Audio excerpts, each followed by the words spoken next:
Hoy no vamos a hablar de motivación, no vamos a hablar de talento, no vamos a hablar de cuántas horas practicas. Hoy vamos a hablar de algo mucho más determinante. ¿Desde dónde practicas? Porque no es lo mismo practicar desde curiosidad que desde miedo. No es lo mismo practicar desde presencia que desde exigencia. No es lo mismo practicar desde cuerpo que desde control. Y eso, aunque no lo parezca, es lo que más condiciona tu escena, tu concentración y tu disfrute.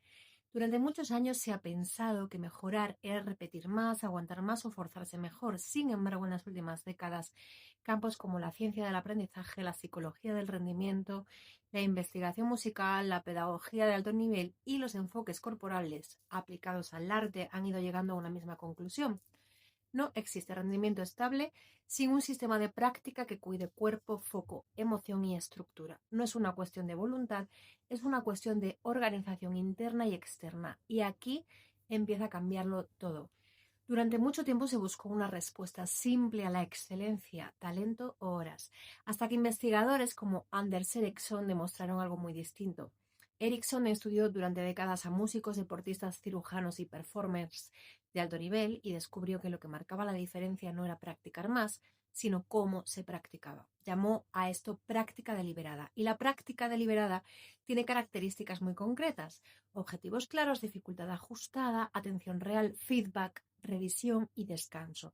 No es tocar sin parar, no es repetir en automático, es entrenar zonas concretas con foco consciente. Y aquí aparece una primera verdad muy importante para artistas. Practicar sin foco no construye seguridad, construye fatiga.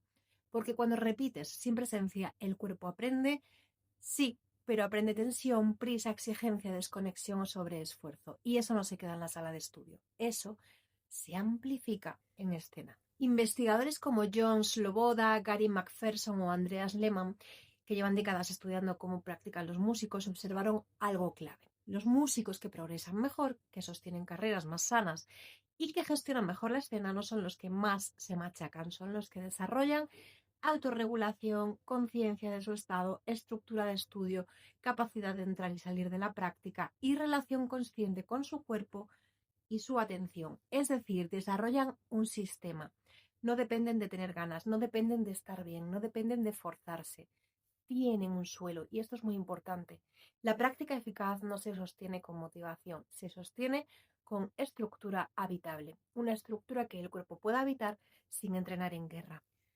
Desde la psicología del rendimiento, autoras como Sian Baylock han investigado por qué personas muy preparadas se bloquean bajo presión, y lo que muestra es muy claro. Cuando hay presión, la mente intenta controlar lo que ya estaba aprendido y al intentar controlarlo, interfiere.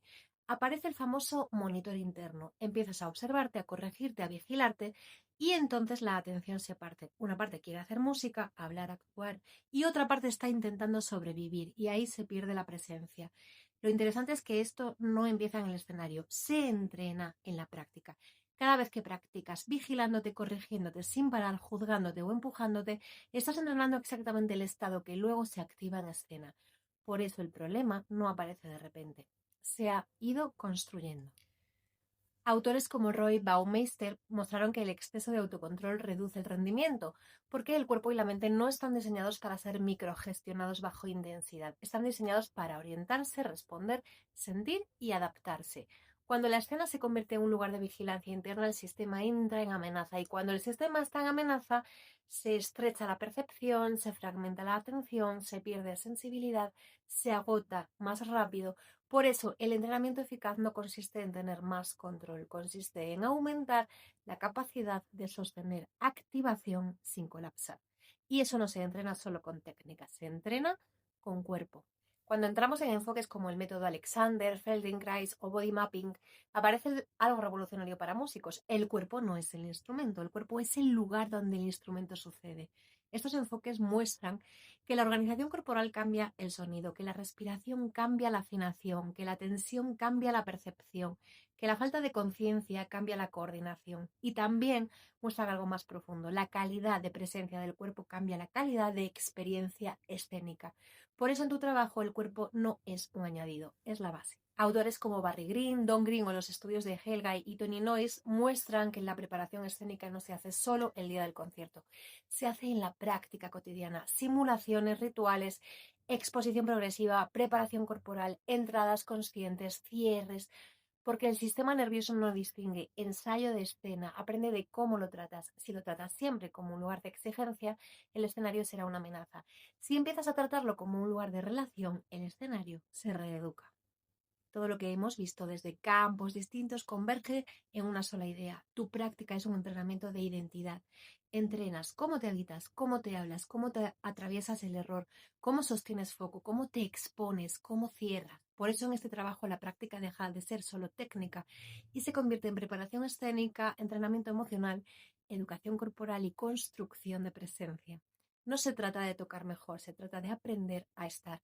Y cuando aprendes a estar, todo lo demás empieza a recolocarse. Ahora vamos a entrar en uno de los nudos más reales del artista. No la técnica, no el talento, no el repertorio, la práctica. ¿Cómo practicas? ¿Desde dónde practicas? ¿Qué relación estás entrenando contigo cuando practicas? Porque la mayoría de bloqueos escénicos no empiezan en el escenario. Se entrenan sin querer cada día en la práctica. Y aquí quiero que lo escuches claro. Muchísima gente no tiene un problema de voluntad, tiene un problema de sistema. Y cuando no hay sistema aparece el bucle práctico sin estructura, me pierdo, me exijo, me tenso, me frustro, abandono, me siento culpable, vuelvo desde la urgencia. Y ese bucle entrena exactamente el mismo estado interno que luego se amplifica cuando hay mirada. La práctica deja de ser construcción y se convierte en campo de batalla. Hoy vamos a hacer algo muy distinto. Vamos a construir una práctica que entrene presencia, foco, cuerpo, identidad y escena. No solo música. La práctica eficaz no se mide solo por horas, ni por dificultad, ni por exigencia, ni por resultados inmediatos. Se mide por qué estado entrenas, qué relación contigo refuerzas, qué sistema estás construyendo, qué memoria corporal estás dejando, porque tu cuerpo aprende cómo es estar contigo cuando haces lo que amas y eso luego se lleva a escena. Toda práctica eficaz empieza antes del instrumento, empieza en cómo llegas, cómo respiras, qué tono trae tu cuerpo, si vienes atacándote o habitándote. La investigación en rendimiento, aprendizaje, motor y ansiedad escénica lo muestra claro. Cuando el cuerpo está en defensa, la atención se fragmenta. Cuando la respiración está alterada, el foco cae. Cuando el sistema está en amenaza, la memoria y la escucha bajan. ¿Qué entrenas aquí? Bajar un punto la activación, sentir peso, ampliar respiración, devolver señal de seguridad, salir del tengo que, entrar en estoy aquí. Prácticas de este pilar: pies más exhalación, manos en cuerpo antes de tocar, 2 minutos de sonido largo, estiramientos conscientes, orientación al espacio, silencio antes de empezar. Esto no es calentar, esto es preparar el sistema nervioso para aprender. Y sin esto la práctica suele reforzar rigidez, prisa, desconexión, autoataque. La mayoría de personas entra a practicar así. A ver si hoy tengo que, voy tarde, no estoy como debería. Eso ya es un estado interno y ese estado entrena más que las notas. Una práctica eficaz empieza con una pregunta muy simple. ¿Qué vengo a entrenar hoy? No 12 cosas, una. Por ejemplo, hoy entreno afinación, hoy entreno estabilidad corporal, hoy entreno escuchar el sonido, hoy entreno sostenerme cuando me equivoco, hoy entreno lentitud, hoy entreno exposición. Esto organiza el sistema, baja ruido y crea foco real, porque el foco no se crea apretando, se crea reduciendo. La práctica eficaz tiene estructura, no rígida, pero sí contenedora. La investigación sobre aprendizaje, concentración y rendimiento es muy clara. El cerebro entra mejor en foco cuando hay marcos definidos. Por eso una práctica eficaz suele tener varios bloques. En el 1, base, cuerpo, técnica donde construyes suelo. En el 2, música, repertorio donde integras. En el 3, presencia, exposición e interpretación donde llevas a contexto real y cada bloque con un objetivo, una duración, una consigna interna.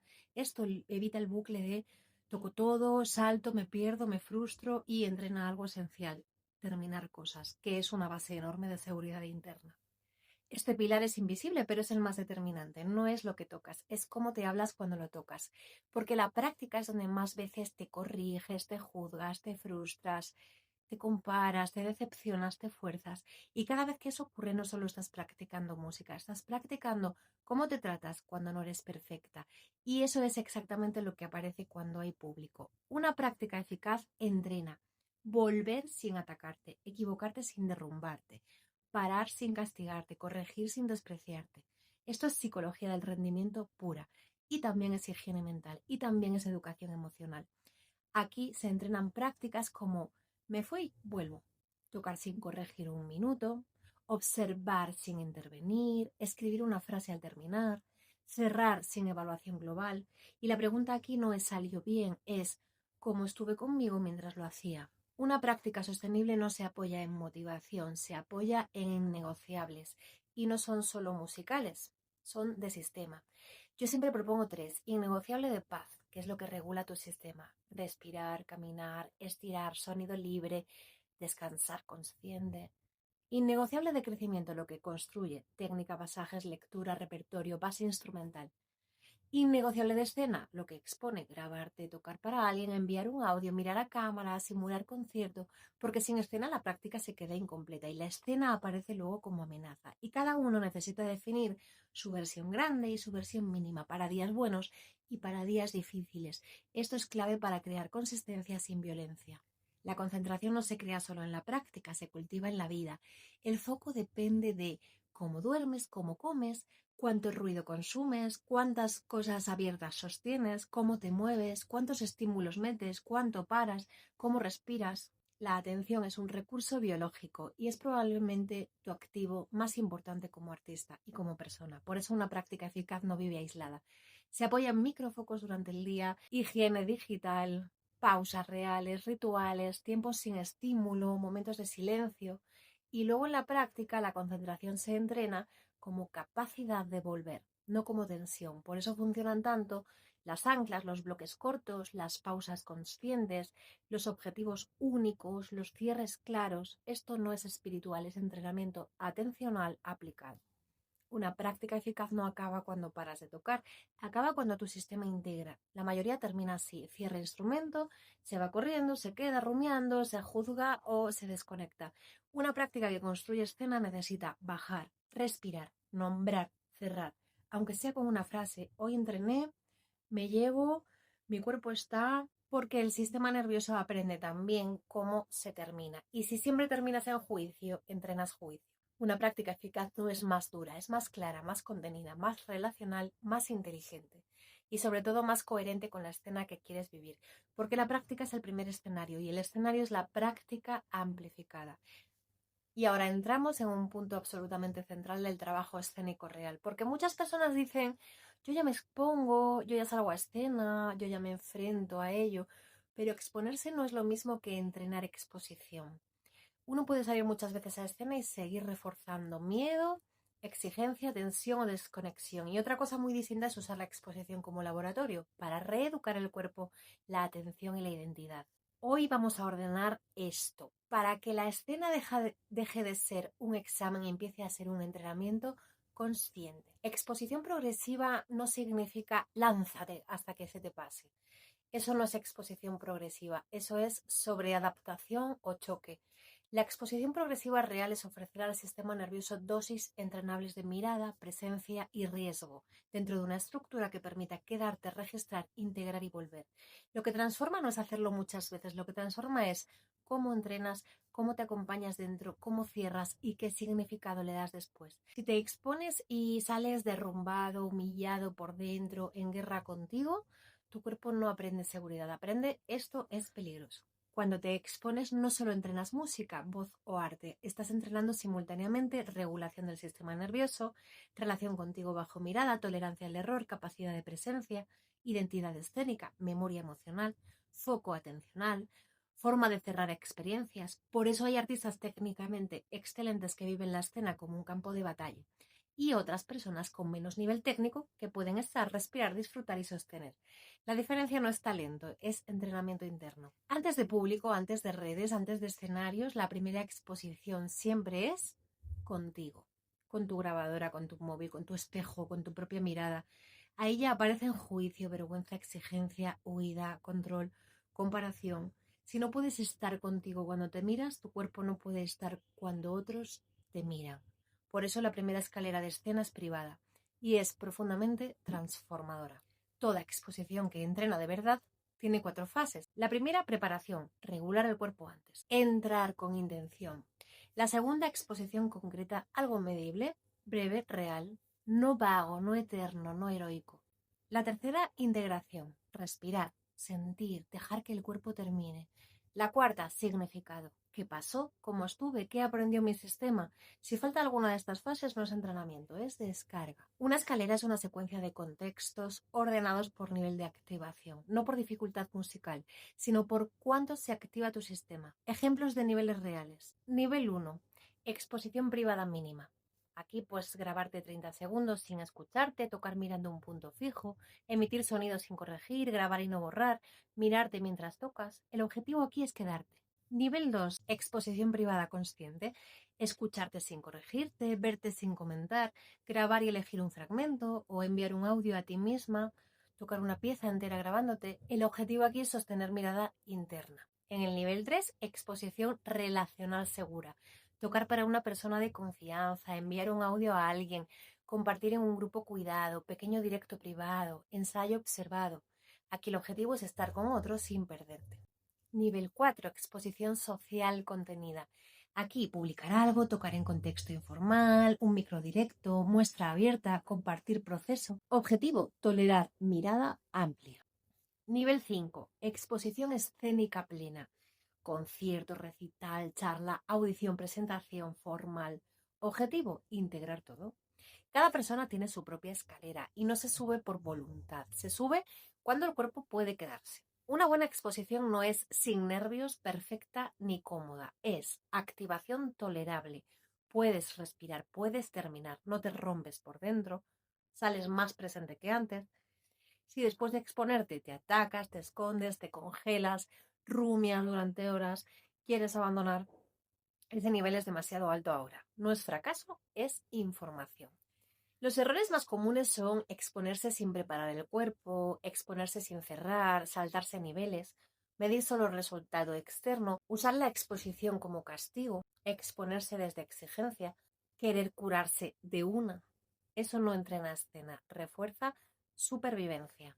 Lo que transforma no es tocar sin nervios, lo que transforma es equivocarte y quedarte, temblar y respirar, perderte y volver, ser vista y no desaparecer, cerrar sin atacarte. Ahí el cuerpo empieza a aprender, puedo estar, no me muero, no me pierdo, no tengo que huir, y eso cambia la identidad escénica. Después de cada exposición, mano en pecho, exhalación larga, mirada suave y una sola frase escrita. Hoy mi cuerpo aprendió que nunca analices primero. Primero deja que el cuerpo termine. Exponerte no es demostrar, es educar tu sistema. Cada exposición bien sostenida es una lección directa al cuerpo y el cuerpo no aprende por palabras, aprende por experiencias donde no se rompe. Ahí nace la seguridad escénica real.